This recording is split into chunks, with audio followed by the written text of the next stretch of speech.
Imagine you are watching a movie, and here's the scene. Christmas Eve, light snowfall. It's a very beautiful night. A young family of four are driving their car on the way to Grandma's house for dinner. Mom and Dad up front, two kids in the back, listening to the radio. And suddenly, Jingle Bells comes on. And the kids just go crazy for this song and start singing. And then the mom sings and the dad sings. And soon they're all singing, having a great time as they drive the car along this windy road. And cut. You're now the director. What do you think happens next? Car crash, right? 60% of people say the next scene is a car crash. This comes from Brene Brown, researcher, storyteller who gives good TED Talks. She says that 60% of people say car crash, and 50% say some other tragic event. One person said they make it to Grandma's house, but find her dead and a killer on the loose in the house. Nearly everyone presumes something bad is going to happen. In our culture, we've been trained to think that when things are good, just you wait. When you're happy, the thought's always in our minds, this is not going to last. Because we've all had this experience of loving something, but then losing it, of caring for something deeply, but that is taken away from us. So what do? We pretend that we don't care. Think that if we don't care, it won't hurt as much when it happens inevitably. Because the only thing that's worse than losing something that we care about. So if we don't care, if we don't love, we presume, hey, maybe this won't hurt us. We all have this fear of vulnerability. Vulnerability, a word that means ability to be wounded. And because it hurts to hurt, we're afraid. Our response is to pretend to be invincible, which is impossible. So our backup response, tell myself I don't care, to numb my fear, my anxiety, so I don't get hurt. Brene Brown says that because of this fear of vulnerability, we become the most addicted, medicated, obese, and in debt adult cohort in all of human history. The most addicted, most medicated, most obese, most in debt. Why? Because we're afraid of being wounded. All these things are attempts to numb ourselves. And the problem is that they work. Well, the real problem is that we can't selectively numb ourselves. To numb ourselves from fear, to numb ourselves from joy, to numb ourselves from anxiety, to be numb to peace. Because the price of caring, the price of love, is the risk of loss, the risk of feeling hurt. We tell ourselves, well, if I don't care, I can be happier.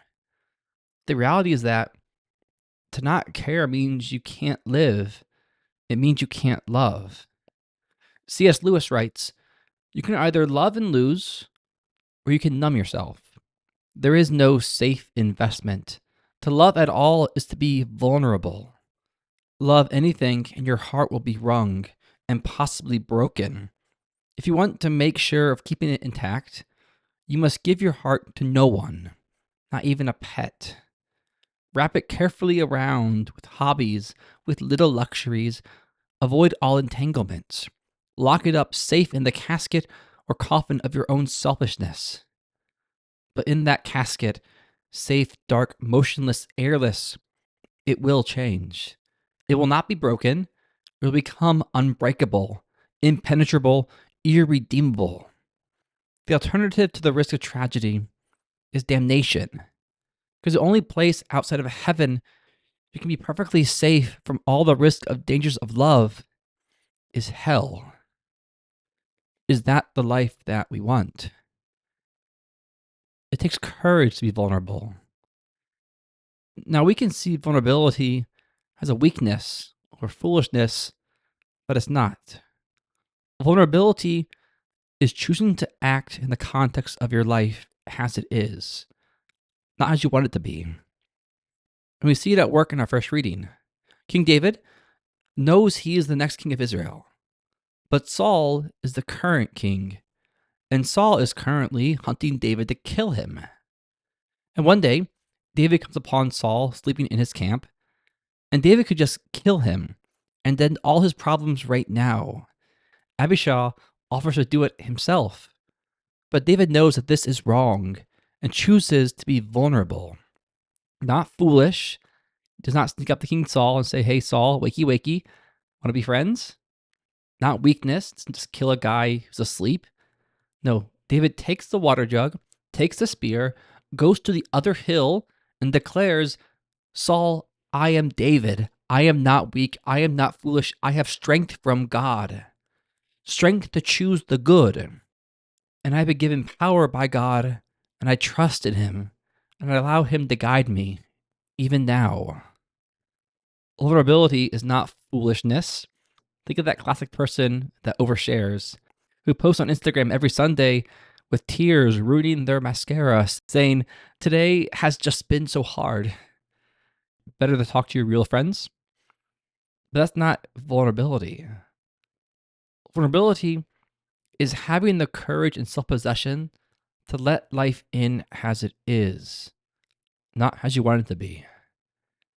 Having the courage and self possession to let life in as it is. And that takes courage, that takes trust. Can we be vulnerable? In our gospel today, Christ tells us, you're going out into this world, and people are going to hurt you, mistreat you, curse you, take from you. They will hate you. And this world offers two options. You can be a doormat and let them take, hurt, and hate you, or you become callous and numb. Pretend I don't care to the point it happens. You become numb. I can either collapse, become callous. But Christ gives us a third option. When you encounter the evil of this world, you have to pray. You have to bless. You have to love. This is not the weaker option. It's the vulnerable option. It takes no strength to collapse or become callous, but it takes real strength to live in this world that hates and choose to love. It takes Christ. We can't do it on our own. We need his grace. There's a woman named Corrie ten Boom. Miss ten Boom was a Dutch Christian living during World War II.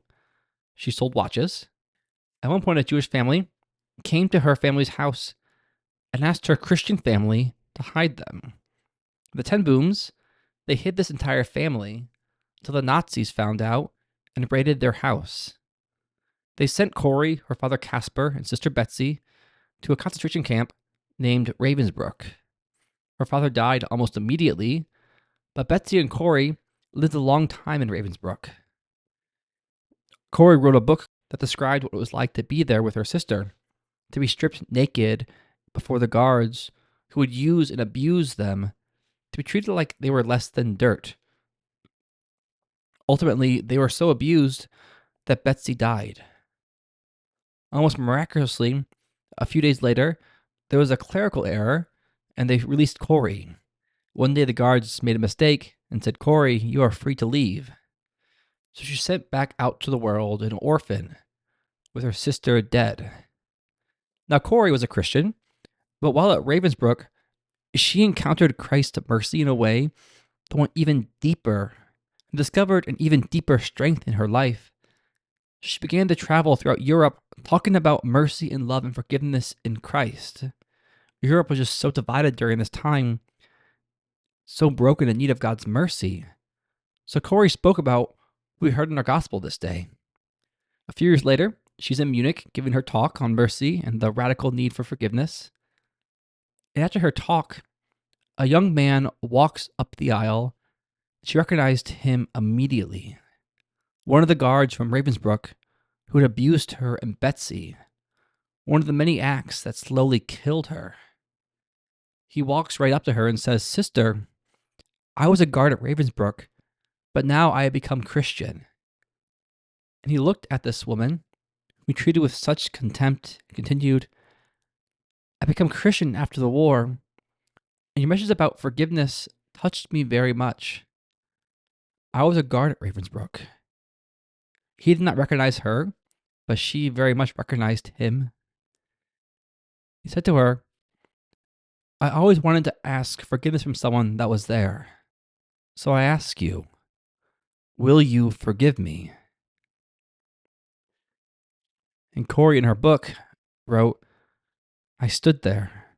It feels like my blood is freezing. There suddenly stands before me a man co responsible for the horrible, slow death of my sister Betsy. And now he dares to ask me for forgiveness. In that moment, all those beautiful sermons about mercy and forgiveness gone out the window. But now I have to forgive. And I can't. The man stood there, held out his hand. She said, I can't do it. I can't take your hand.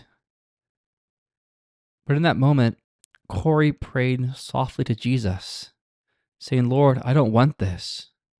You have to help me. She realized that forgiveness is not an emotion, it's an act of the will. I can move my hand. And she writes, almost mechanically, I place my hand in his, and something extraordinary happens. I suddenly feel a wave of emotion through my shoulders and my hands, and I have to cry out, I forgive you, brother, with my whole heart.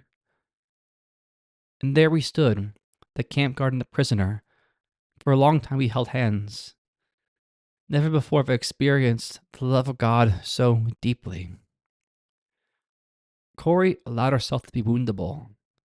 She overcame that fear of vulnerability.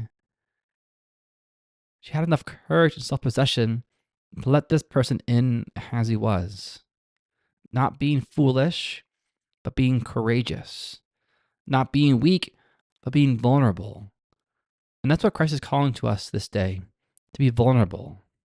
Not to numb ourselves because we're afraid of feeling, not to pretend we don't care because we care so much. But the third option, to be vulnerable, to be willing to be like Him. Even from the agony of the cross, when Christ allowed Himself to be hurt, He cried out, Father, forgive them. They know not what they do. He prayed for His enemies. For this week, I have 2 tips about how to be vulnerable. Tip 1, the first step to be vulnerable, you have to be honest. Can you be honest? Can you acknowledge when you are hurt, when you are scared, you don't want to forgive? Can you be honest to yourself and honest before God? Then tip 2, don't get callous, don't be a pushover, but choose to love. Choose to forgive, choose to pray, choose to be vulnerable, acting correctly in the context given you. It's hard, but inviting the grace of God to these moments, asking for His grace, is the way forward. It's the way to be set free from our habits that destroy us and enter into the eternal happiness of heaven. It's the way to live as Christ lives. So be like King David, be like Corey ten Boom, and invite God into these difficult moments and choose to love. The past few weeks, we've been talking a lot about our connections, about how we're resistant in our culture to creating them because of this fear of being hurt. But that's the cost of relationships, being vulnerable, choosing to love those in the context given you. Without vulnerability, you can't be loved. But with it, you open yourself up to God's love. You open yourself up to having the life God wants for you. God bless.